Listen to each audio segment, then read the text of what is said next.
ಇಲ್ಲಿ ಪಾಕಿಸ್ತಾನ ಜಿಂದಾಬಾದ್ ಅಂದ್ರೂ ಕೂಡ ವಿಧಾನಸೌಧದಲ್ಲಿ ಅಂದ್ರೆ ಏನು ನೋ ಕೇಸ್ ಅಂತಂದ್ರೆ ಏನು ಆಯ್ತು.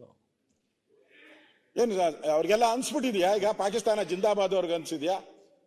ನಮ್ನ ಯಾರು ಏನು ಮಾಡಲ್ಲ, ಕರ್ನಾಟಕದಲ್ಲಿ ನಾವು ಸೇಫು, ನಮ್ಮ PFI ಪಾಪ್ಯುಲರ್ ಫ್ರಂಟ್ ಎಲ್ಲ ಕೇಸ್ಗಳೆಲ್ಲ ಡಿಸ್ಮಿಸ್ ಮಾಡ್ಬಿಟ್ಟಿದ್ದಾರೆ, ನಾವು ಶಿವಮೊಗ್ಗದಲ್ಲಿ ನಾವು ಲಾಂಗು ಮಚ್ಚುಗಳು ಹಾಕಿದಿರಿ, ಕೋಲಾರದಲ್ಲಿ ಲಾಂಗ್ ಮಚ್ಚು ಹಾಕಿದಿರಿ, ಯಾರು ಮಾಡಿಲ್ಲ ಏನು ಮಾಡಲ್ಲ ಅಂತ ಅನ್ಸ್ಬಿಟ್ಟಿದ್ಯಾ ಜನಕ್ಕೆ?